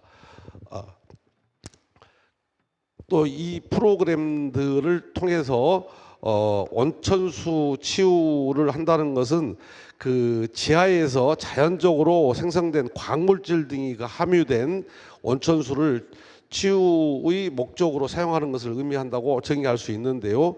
유럽에서는 온천에서 물리치료사분들이 그 온천을 이용해서 수중 치료를 적용하는 사례도 있고요.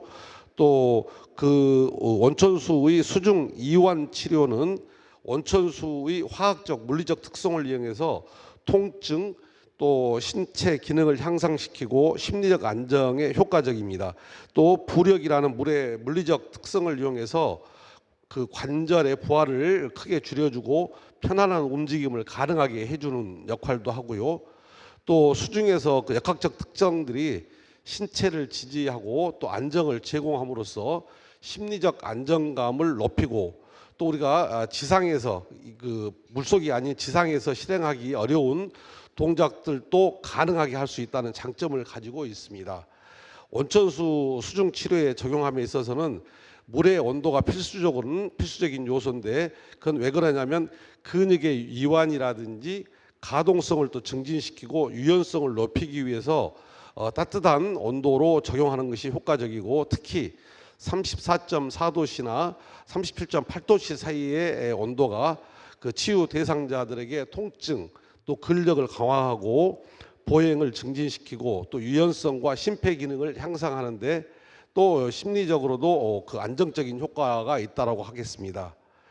그러면 우리 센터에서 현재 운영 중인 그 온천수 치유 프로그램을 구체적으로 좀 들어가면, 작년 9월부터 11월까지 지금 이번에 이제 말씀드리는 것은 사전 검사를 포함해서 6회기를 진행을 했었습니다. 장소는 우리 광주에서 멀지 않는 전남 화순 지역에 있는 그 의료기관과 MOU를 체결한 뒤에 전문가 그룹이 참여해서 온천수 치유 프로그램을 진행하게 된 겁니다. 실제 이 트라우마 센터, 우리 센터에 등록되신 실 인원은 9분이고요. 연 인원은 49회에 참여를 하셨습니다. 대체적으로 이분들의 나이는 68세에서 플러스 마이너스 8세, 키는 161에서 플러스 마이너스 5, 몸무게는 60.8kg에서 17. 플러스 마이너스 18.77kg 정도 되고요. 그 측정한 값은 전기 생리학적 검사로 통증 검사, 스트레스 검사, 또 이제 심리학적으로는 우울 척도라든지 불안 척도, 불면증 그 심각한 정도를 척도를 했고, 이 사업이 끝난 뒤에는 만족도 측정을 했었습니다. 그 온천수 수중 치유 프로그램은 그 그룹 치료와 개별 치료로 크게 나눌 수 있는데, 그룹 치료는 할로익 프로그램으로 수중 치유 프로그램의 하나인데요. 근골격계, 신경계 치유에 상당히 효과적이고, 그 외에도 뭐 와츠나 바드라까지 뭐 여러 가지가 있습니다만은, 이 할로익 프로그램은 몸의 기본적인 정신이라든지 감각, 운동 단계를 거쳐서 균형감을 키울 수 있고 정신적 적응 과정도 높일 수 있는 그러한 치유 과정이고요. 개별 치유로는 이제 수중에서 특수 치료로 그 개별적으로 그 치유 대상자들에게 전신을 이완시키거나 또 균형과 유연성을 증진시킬 수 있도록 했고요. 치료적 이동 이완 치료로는 전신 이완과 심리적 안정을 도모를 했습니다. 온천수의 치유 절차는 세 단계로 크게 나눌 수 있는데 먼저 말씀드린 이제 그룹 치료, 개별 치료, 그다음에 이제 또 그 개별 치료도 치료사 중점으로 하는 거. 두 번째 단계에서는 이제 환자 중심으로, 그다음 그룹 치료는 모두가 함께하는 이제 정신적으로 이완을 시키고 긴장하지 않도록 하는 부분들, 이러한 단계로 치유를 하고요. 그 검사 결과에 대해서 평가를 해보면 통증 평가가 전에는 3.28에서 측정값 후가 2.42로 많이 개선된 걸 알 수 있고요. 또 자율신경계 검사에서도 심박 변이도 검사가 표에 4에 나와 있는 것 같이 많은 그 개선된 걸 알 수 있고요. 또 우리 센터에서는 이분들에 대한 우울 척도, 불안 척도, 또 불면증 척도를 심리학적으로 평가를 했었습니다. 이 자료는 결론적으로 통증 평가는 정량적 평가가 치료 전 3.28에서 치료 후에 2.42로, 또 주관적 평가에서는 치료 전 3.14에서 3.0으로 통증이 개선된 것을 알 수 있었고요. 자율신경계 검사에서도 심박 변이도 검사를 통해 스트레스에 미치는 영향 등을 그 긍정적인 영향 등을 파악할 수 있었습니다. 평균 심장 박동수, 스트레스 저항도, 자율신경 활성도, 교감신경계 활성도, 또 부교감신경계 활성도, 이러한 걸 바탕으로 해서 국가폭력 피해자에게 적용한 우리 온천수 치유 프로그램이 스트레스 대처 능력과 급성 또는 만성 스트레스 등에도 매우 유의미한 효과가 있는 것으로 보이는 결론을 얻었고요. 우리가 참여하셨던 9분의 그 소감 중에 한두 분만 소개를 드리면, 처음 치유를 받을 때 매우 어지러웠는데 두 번째 할 때는 좀 나았어요. 왜 어지러운지 잘 설명해 주셨는데, 치료하기 전에 미리 어떤 증상이 나타났는지, 그럴 때는 어떻게 해야 하는지 설명해 주면 좋겠다는 이런 말씀도 있었습니다. 멀리까지 이렇게 모시고 다녀서 여행 온 것 같은, 여행 온 것처럼 기분 전환도 되고 좋습니다, 이러한 분도 계셨고요. 또 이 프로그램은 암 환자나 몸이 매우 아픈 분들이 받았으면 좋겠다고 생각을 했습니다. 주변에 암 환자 몇 명이 있는데 받아보라고 권해 줬는데, 앞으로도 이 온천수 치유 프로그램이 계속됐으면 좋겠다는 이러한 그 치유자들의 반응도 있었습니다. 근데 이 프로그램에서의 좀 제한점은 이 프로그램 결과의 제한점은 치유 기간도 좀 짧았습니다. 그리고 통계학적으로도 유의미하고 신뢰도를 좀 다소 낮을 것으로 보여집니다만은, 이런 점에 있어서 금년도에도 지속적으로 이 프로그램을 지금 계속하고 있습니다. 그래서 치유 효과를 높일 수 있도록 우리가 해갈 것이고요. 또 이 프로그램을 통해서 효과와 신뢰값을 높아질 수 있도록 저희들이 이 온천수 치유 프로그램을 계속적으로 좀 실시를 하면서 이 사업의 변화 추이도 유익 있게 관찰하겠습니다. 끝으로 이제 총평을 말씀드리면, 국가폭력 피해자에게 온천수를 이용한 수중 재활 프로그램 적용 후에 심박 변이도 검사를 통해 스트레스 대처 능력, 급성 및 만성 스트레스에 효과적인 것으로 보였고요. 또 심리적 평가를 위해 실시한 우울, 불안, 불면, 심각도, 이런 검사 등을 통해서도 중증도 이상의 측정에 참여자들에게 현저하게 우울이나 불안 수치가 감소했고, 참여자들의 주관적 보고로도 기분이 상쾌하다, 또 우리 전라도 말로 개운하다 등의 이런 표현이 있었고요. 그래서 온천수 치유 프로그램은 심리적 어려움이 있는 대상자에게 심신을 안정시키는 효과가 있는 것으로 확인됐습니다. 그래 국가폭력 피해자들 대부분은 오랜 시간 동안 적절한 치유를 받지 못하고 사회적으로 고립되어 있었고 또 오랜 세월 동안 이제는 그 나이가 고령의 나이가 접어들면서 신체적, 심리적 또 사회적으로도 다양한 어려움을 겪고 있고, 그래서 우리 센터에서는 국가폭력 피해자의 삶의 질 향상을 위해 다양한 분야의 치유 프로그램을 접목해서 전문 트라우마 치유 기관으로서 최상의 트라우마 치유 프로그램을 제공해 드리고자 적극적으로 노력해 가겠습니다. 짧게 설명 말씀 드리다 보니까 좀 생략된 부분들이 있습니다. 그 참고 자료를 참고해 주시면 고맙겠습니다. 경청해 주셔서 고맙습니다. Thank you very much. It's very interesting. the aquatic rehabilitation program, and it is quite effective deal with the state violence survivor. The time is over. We actually don't have time to have a question and answer, but I believe that the whole information and various kind of experiences from other countries is very useful for us. We are still having 2 days, and I think I will give opportunity for all of you if you want to have a direct discussion and communication with all the speakers. Then I think that's better rather than I keeping the time for the other session. So I also don't want to conclude all the discussion, but I believe that the rich experiences from the different kind of context is also bringing the examples how civil society is still continues, even they still face in the difficult situation as well. So give applause for all the speaker and discussion, and I'll give it back the speaker to the committee. Thank you very much. Hamsa Hamida.